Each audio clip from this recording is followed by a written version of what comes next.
Namaste everyone. Good morning from Preston, United Kingdom. What a match!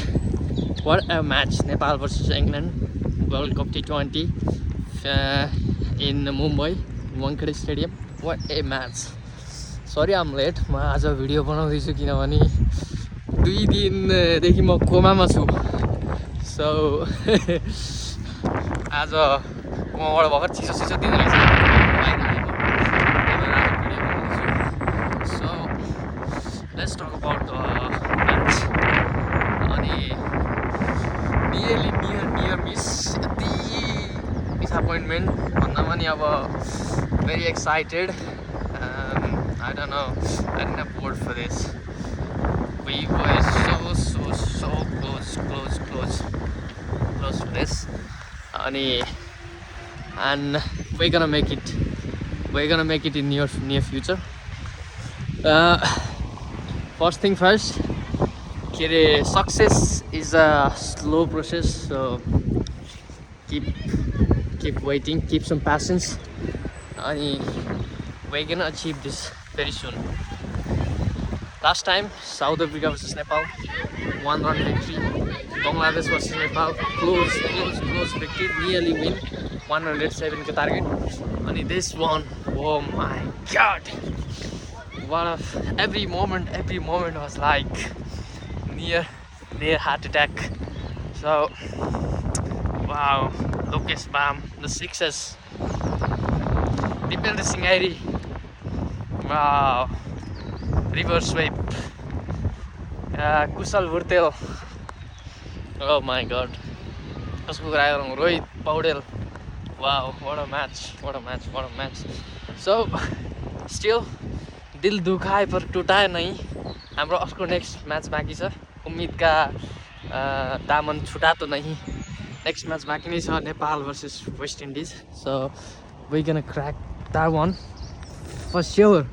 यो ठिक छ, हार्नु पनि ठिक हो, किनभने वी डोन्ट एकैचोटि भिक्ट्री कहाँबाट आएर एकैचोटि जितेर फेरि हराउनु भन्दा स्लो प्रोसेस. बिस्तारै हामी माथि उठ्दैछौँ, ओल्डलाई हामी सो गर्दैछौँ कि हामी अब आयौँ नेपाल इज देयर भनेर. अनि सो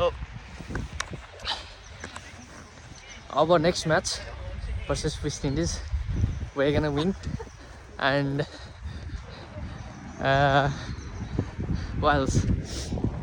नेक्स्ट अर्को टेस्ट नेसनसम्म छैन. स्कटल्यान्ड र इराइललाई हराइन्छ सुपर सिक्सेसमा. My prediction is semi-final this time. हामी सेमिफाइनल्समा पुग्नै पर्छ यसपालि. अनि अस्तिको म्याचको कुरा गरौँ, थोरै 2-4 मिस्टेकहरू भयो, तर I don't call that mistake. अब यो जस्ट गेम एनालाइसिस मात्रै हो, किनभने यो नभएको भए इट्स अल डोमिनो इफेक्ट होइन. अब हाम्रो शेर मल्लले फर्स्ट विकेट लियो, तर धेरै रनहरू खाए. पछि सेकेन्ड ओभर थर्ड ओभरलाई सेकेन्ड ओभर नदिएको भए नि हुन्थ्यो.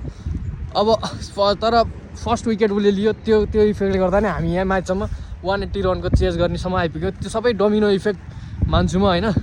तर त्यो फर्स्ट ओभरमा उसले 4 त्यति रन खाइसकेपछि सेकेन्ड ओभर उसले नदिएको भए हुन्थ्यो. दिपेन्द्र सिंह अहिले फुल ओभर बलिङ गराइएन. त्योभन्दा कुशल भुर्तेललाई चाहिँ अलिकति ठिकै छ. Kushal Bhurtel we needed Kushal Bhurtel's bowling at that moment. But Dipendra Singh अहिले 1 ओभर दिएर. अनि करण केसी लास्टमा डेथ ओभरमा करण केसी हुन त अब एक्सपिरियन्सले ल्याएको हो. करण केसीलाई नल्याएको भए पनि नन्दन यादवको 1 ओभर मागेको थियो. नन्दन यादवलाई युज गर्नु पर्थ्यो. अनि फर्स्ट मलाई डिसपोइन्टमेन्ट भएको चाहिँ शेरमललाई सेकेन्ड ओभर दिनु. त्यो बेलामा नो रिक्वायरमेन्ट शेरमललाई सेकेन्ड ओभर दिनु कुनै पनि जरुरतै थिएन, किनभने उसलाई त्यही ब्याट्सम्यानले त्यो मध्ये एउटा ब्याट्सम्यानले उसलाई हानिरहेको थियो. त्यही बेलामा उसले सेकेन्ड ओभर पायो. अनि ब्याटिङमा आउँदाखेरि चाहिँ गुलसन झालाई हरिश्रेको ठाउँमा पठाएको भए हुनोज could have win, तर it's okay.